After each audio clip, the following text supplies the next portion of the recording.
Good morning to all of you.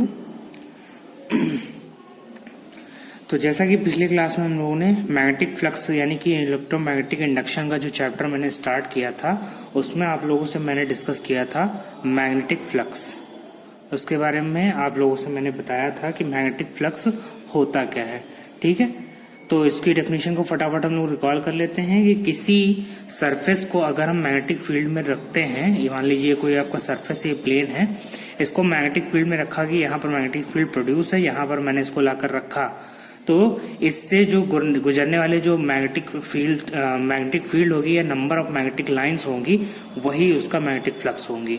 और इसके लिए मैंने फार्मूला बताया था कि किसी भी सरफेस से या किसी भी प्लेन से गुजरने वाला मैग्नेटिक फ्लक्स जो होता है वो उससे गुजरने वाले चुंबकीय उस तल का जो क्षेत्रफल होता है और उससे गुजरने वाला जो चुंबकीय क्षेत्र होता है यानी कि मैग्नेटिक फील्ड होती है उसके गुणन के बराबर होता है।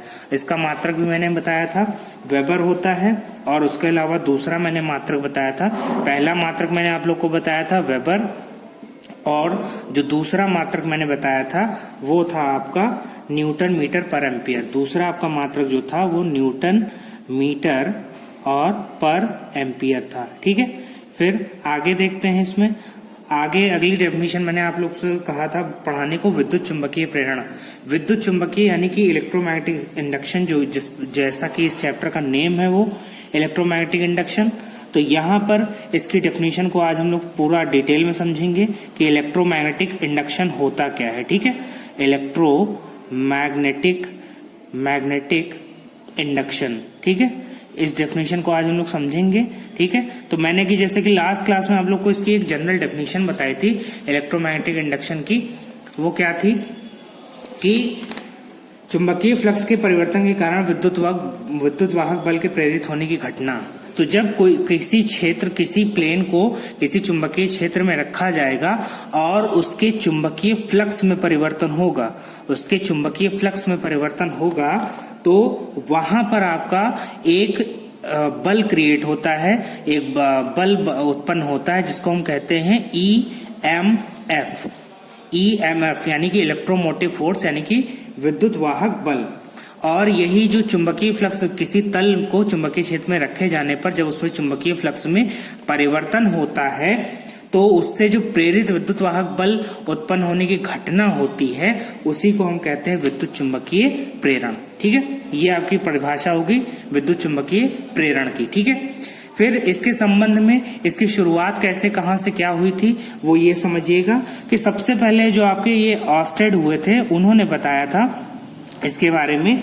1820 में ये इन्होंने एक एक्सपेरिमेंट किया था। क्या एक्सपेरिमेंट किया था?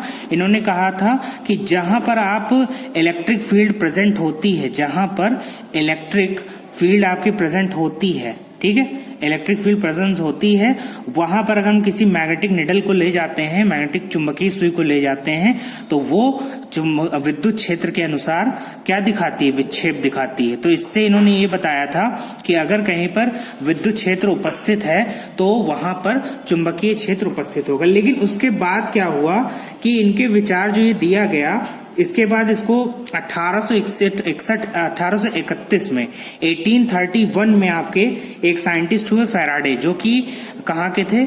इंग्लैंड के थे। ठीक है, फैराडे जो साइंटिस्ट थे कहाँ के थे? इंग्लैंड के थे। ठीक है, इन्होंने क्या बताया, फैराडे और उसके अलावा एक और साइंटिस्ट इस समय दो लोगों ने अध्ययन किया था इस विद्युत क्षेत्र और चुंबकीय क्षेत्र को रिलेटिव दो लोगों ने स्टडी की थी। पहले तो आपके इंग्लैंड के ये थे फैराडे, और दूसरे आपको थे वो थे हेनरी। कौन थे? हेनरी जो कि रहने वाले थे आपके अमेरिका के। इन्होंने क्या स्टडी की? तो पहले हम लोग समझेंगे फैराडे का जो एक्सपेरिमेंट हुआ था उसको समझेंगे।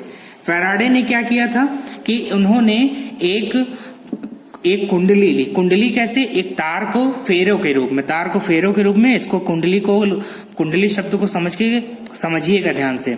यहाँ पर देखिए, अगर तार को ऐसे लेकर के फेरों में परिवर्तित कर दिया जाए तो ये आपकी कुंडली तैयार हो गई। ठीक है, फिर इन्होंने क्या किया, इसको उठा करके एक धारा मापी से जोड़ दिया। ठीक, एक धारामापी से जोड़ दिया है इस प्रकार से।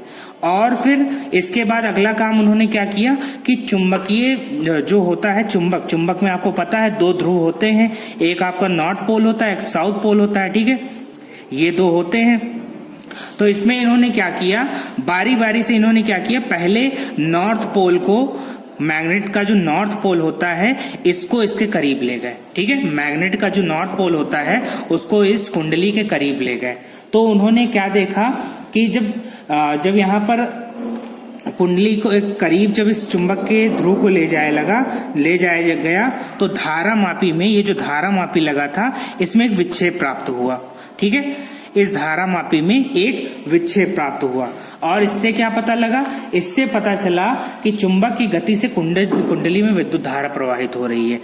चुंबक की गति से जब चुंबक को इसके पास ले जाया जाने लगा तो इससे धारामापी में विक्षेप प्राप्त हुआ। इससे यह क्या पता लगा कि चुंबक की जब गतिमान कराया गया तो उससे आपको कुंडली धारामापी में विक्षेप प्राप्त हुआ, यानी कि धारा में कुछ न कुछ मान आपको प्राप्त हुआ। उसी प्रकार दूसरी बार इन्होंने क्या किया, कुंडली आपकी यही रही, दूसरी बार में इन्होंने क्या किया कि, और ये धारामापी भी यही रहा। यहां पर इन्होंने किया क्या दोबारा में कि इससे इन्होंने इस नॉर्थ पोल का जो मैग्नेट था इसको ये दूर ले गए। पहली बार में ये पास लेकर आए और दूसरी बारी में ये दूर ले गए। दूसरी बारी में इन्होंने जब ये किया तो यहाँ पर एक क्षणिक विक्षेप धारामापी में प्राप्त हुआ, ठीक है, जो कि पहले के सापेक्ष विपरीत था, ठीक है। तो ये था फैराडे का प्रयोग। और इसी प्रकार से यहाँ पर उन्होंने यही सेम काम उन्होंने साउथ पोल का मैग्नेट लेकर के, मैग्नेट का साउथ पोल लेकर के सेम इंसिडेंस को कराया, ठीक है।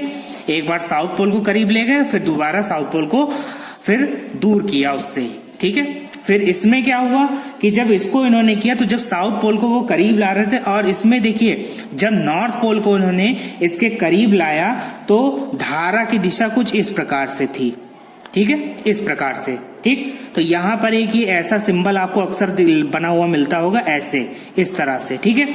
और जब उसी चुंबक के उत्तरी ध्रुव को ये दूर ले जा रहे थे तो वहां पर क्या हुआ, धारा की दिशा कुछ इस प्रकार की हुई, ठीक है, ये कुछ इस प्रकार से, ठीक है।